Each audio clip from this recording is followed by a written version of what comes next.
Thank you, Mr. Chairman, and thank you very much, Director Wray, for being here this morning. I'd like to follow up on Senator Moran's question about the hearing we had with Attorney General Barr, because I was very concerned by his use of the word spying, which I think is a very loaded word. It conjures a criminal connotation. And I want to ask you, and I'd appreciate a yes or no answer if possible, when FBI agents conduct investigations against alleged mobsters, suspected terrorists, other criminals, do you believe that they're engaging in spying when they're following FBI investigative policies and procedures? Well, that's not the term I would use. Thank you. So I would say that's a no to that question. Well, I mean, look, there are lots of people have different colloquial phrases. I believe that the FBI is engaged in investigative activity, and part of investigative activity includes surveillance activity of different shapes and sizes. And to me, the key question is making sure that it's done by the book, consistent with our lawful authorities. That's the key question. Different people use different colloquial phrases. And as part of the investigative process, do FBI agents secure warrants for relevant evidence? I'm sorry, could you repeat the question? Yes. As part of an investigative process, like the investigative process into the 2016 presidential campaign, do FBI agents secure warrants for relevant evidence? Certainly, securing warrants is a very important step that we take every day in the FBI in lots and lots of investigations. So I would take that as a yes.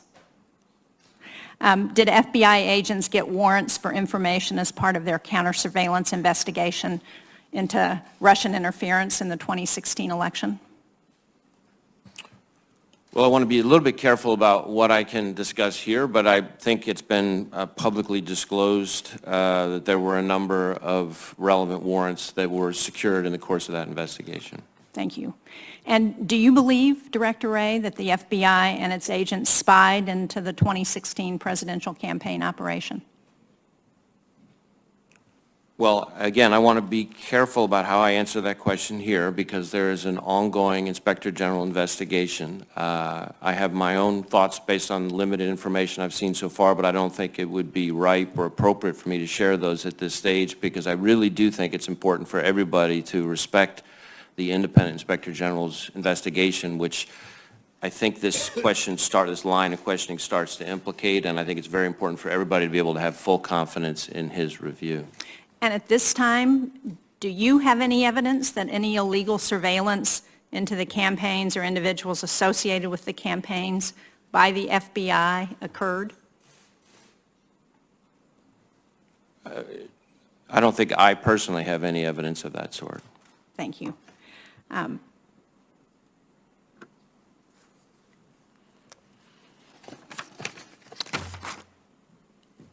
Now, again, the Attorney General stated that he was assembling a team to look into the situation of illegal surveillance into the Trump presidential campaign and stated that he expected to work closely with you on this. Has the Attorney General asked you to look into or review the actions undertaken by the FBI regarding the counterintelligence investigation? Well, as I said, he's trying to get a better understanding of the circumstances at the Department and the FBI surrounding the initiation of this particular investigation. He and I have been in fairly close contact about it, and we're trying to work together to help him get the understanding that he needs on that subject. I think that's appropriate. Now, one of my concerns following last week's hearing with the Attorney General is a reluctance on the part of the administration, starting at the top, to acknowledge what Russia did was wrong. An American campaign knowingly benefiting from or encouraging a foreign adversary's attack on our elections is also wrong. In fact, quite wrong. I think we'd all agree. 2020 is around the corner. Friday, the president had a long conversation with Russian President Putin. He didn't even bring up future election interference. He refers to the last investigation as treasonous, claims the FBI was leading a coup. I suspect that you probably have a different view of this. I think those who are going to enforce our laws have to be crystal clear about the ongoing threat. So I'm going to ask you this. If a foreign government offers assistance to a political campaign, opposition research, stolen information, social media campaign, or otherwise, what would you as director of the FBI, if you discovered it, ask that campaign to do? Well, Senator, as I think I said even back to my confirmation hearing before the Senate Judiciary Committee. That's why I asked the question. When Senator Graham asked me a similar question then, you know, I think my view is that if any public official or member of any campaign is contacted by any nation state or anybody acting on behalf of a nation state about influencing or interfering with our election, then that's something that the FBI would want to know about. And if they did not make it such things available to the FBI and you found out about it later, would that trouble you? Well, as I said, we'd like to make sure people tell us information promptly so that we can take appropriate steps to protect the American people. The President said he would like to use the Justice Department as a political weapon targeting his opponent. And I know the Attorney General has been asked about this. Has the White House ever communicated to you, directly or indirectly, any desire or interest in having the FBI initiate an investigation of anyone? Not that I can think of. Certainly there's all kinds of public commentary, but you know, my view is we base our investigations on the facts, the evidence, and proper predication, and that's been my practice since the day I walked in the door. I asked the question only because I like to think it's a different FBI than the first time I sat down with an FBI director and with J. Edgar Hoover and heard his discussions of obviously being interested in political investigations. Is it your position you would not be willing to have the FBI initiate an investigation that's done for a political purpose, not for a criminal purpose? My strong view and my commitment is to making sure that the FBI, under my leadership, does things by the book, and that includes making sure that we base our investigations on proper predication, the facts, the evidence, and adherence to the rule of law, and nothing else. Reed. Thank you, Mr. Director. The Special Counsel report on the investigation to Russian interference in 2016 presidential election concluded, and I quote, "The Russian government perceived it would benefit from a Trump presidency and worked to secure that outcome." The report detailed two primary information warfare operations, one of which was, in their words, a Russian entity that carried out a social media campaign that favored presidential candidate Donald J. Trump and disparaged presidential candidate Hillary Clinton. Director Wray, based on your intelligence at the moment, do you conclude that the Russians still have the same goal and intention to support President Trump in next year's election, as the Special Counsel's report indicated? And I think that requires a yes or no. I don't know that I think we have the answer to that at the moment. I think what I would say is the Special Counsel's report speaks for itself in terms of what it found. And we continue to assess that the Russians are focused on sowing divisiveness and discord in this country and pitting us against each other. And that part, I think, we see alive and well. But you have no further indication of a preference for a candidate at this point? I don't think there's anything that I could share at this particular point in time. Would you commit to making public at a point that you have sufficient information and intelligence that there is a preference by the Russians that is guiding their information operations? I think that would be critical to the American public.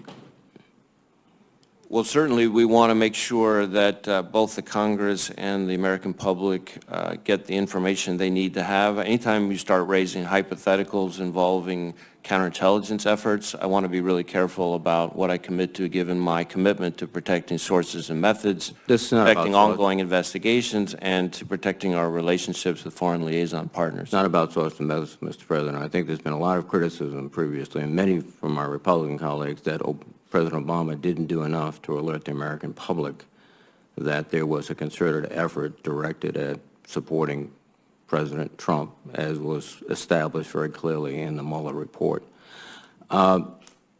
Also, when it was, again, the intelligence communities, their report in 2017, January 2017, quote, when it appeared to Moscow that Secretary Clinton was likely to win the presidency, the Russian influence campaign focused more on undercutting Secretary Clinton's legitimacy, including by impugning the fairness of the election.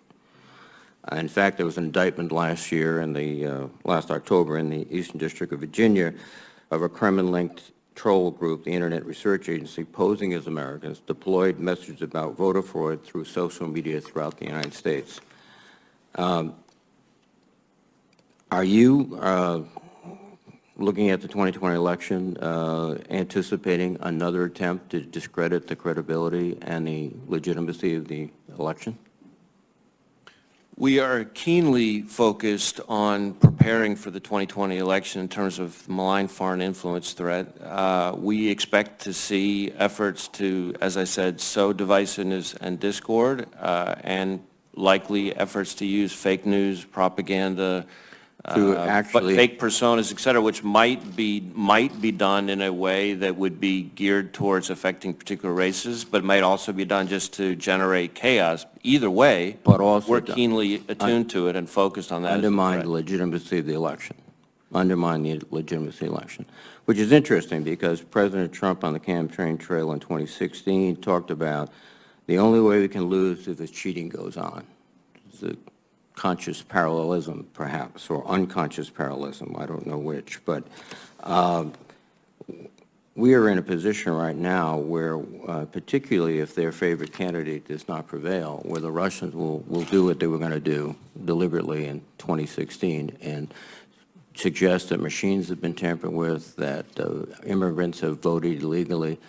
So what respected and legitimate officer of the United States today has been charged with the task, collaborating with the states, because they run these elections, to immediately communicate with the American public on the facts, i.e., there was no machine tampering, there were no illegal immigrants, or, if there are, the specifics of those facts. Without that, we could face a crisis and a constitutional crisis of immense dimensions. Who's going to do that?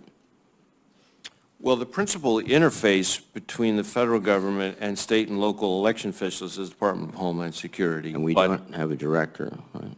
I'm sorry? And we don't have a director. Well, we have an acting secretary. Okay.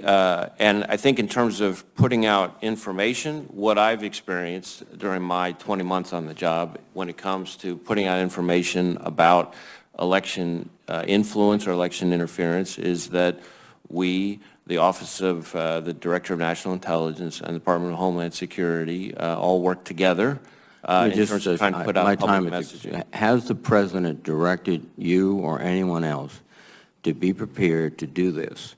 Because given what we've observed already, it's highly unlikely that he would be in a position, particularly if he was on the other end of the election, the wrong end, to be arbitrary, to be objective and factual and trying to calm the American public rather than to aggravate the situation.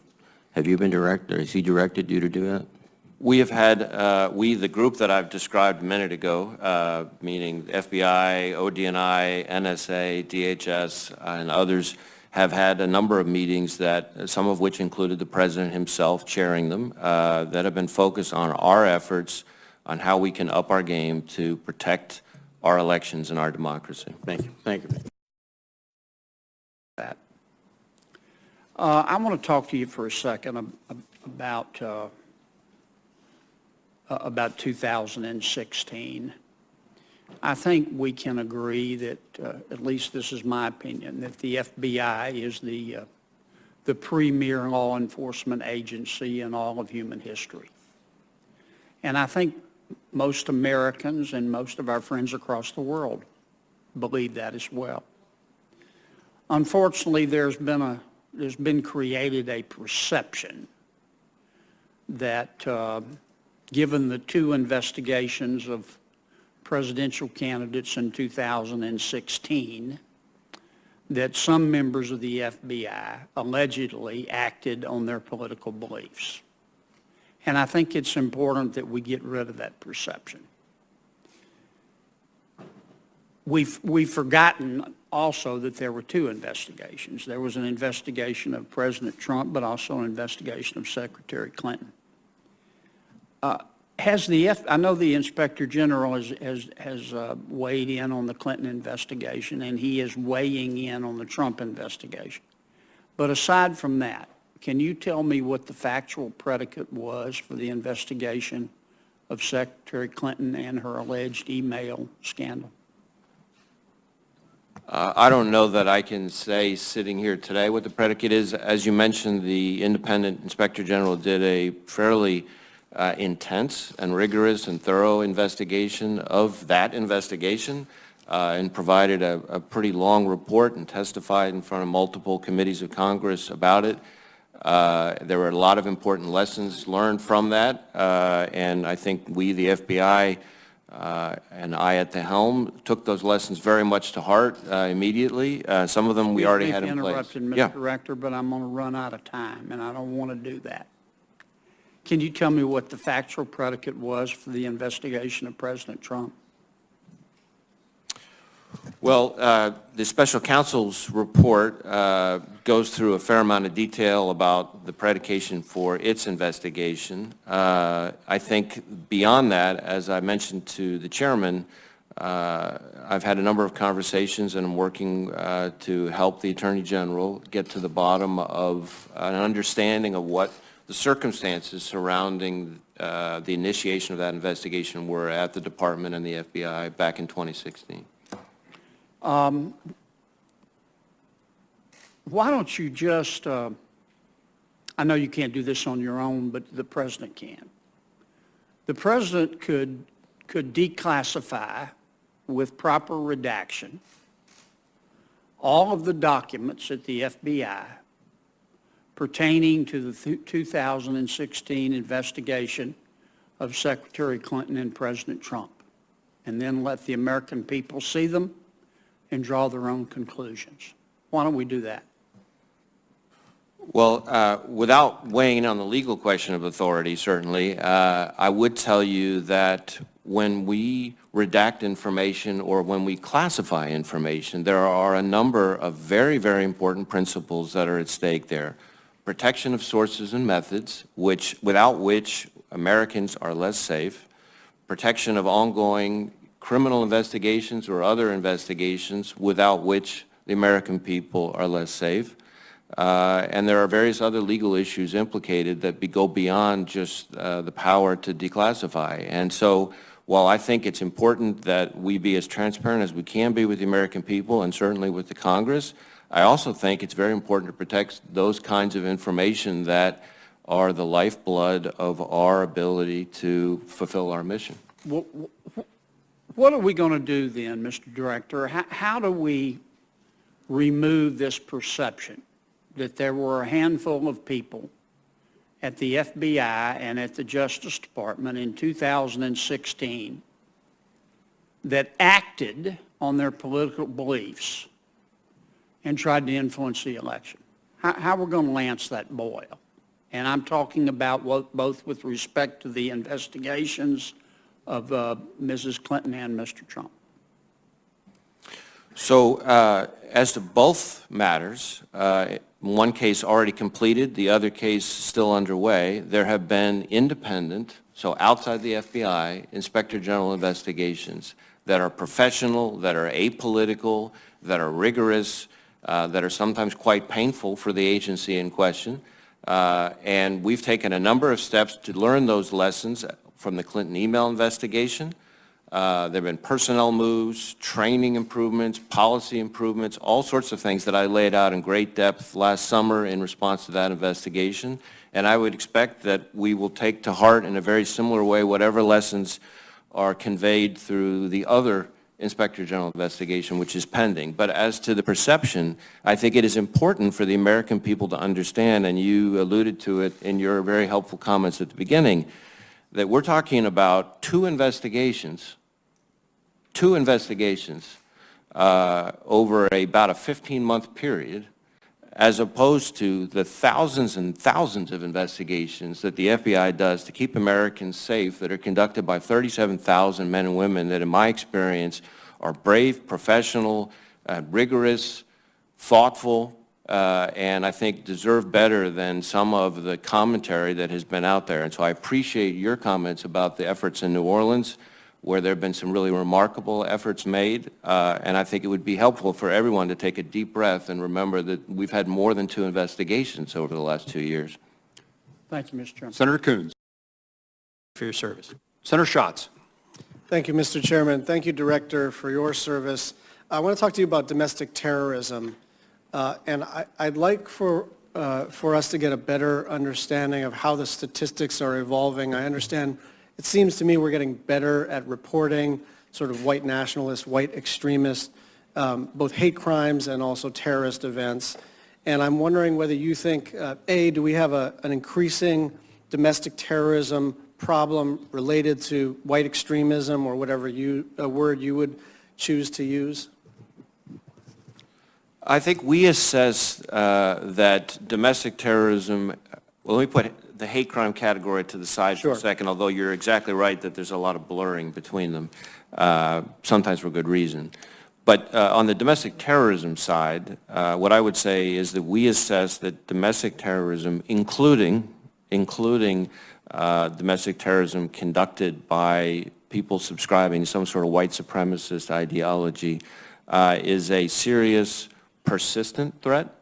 I don't know that we've seen a noted increase in the threat, but it is make no mistake, it is a real serious threat, and it's persistent, and we have a lot of investigations, somewhere a little short of 1,000 that go to domestic terrorism, not just that particular type of domestic terrorism, but all domestic terrorism. The question I have has to do with the allocation of resources, the way you organize your desks, the way agents are assigned, and I just want to be reassured that the resources are allocated according to the risk.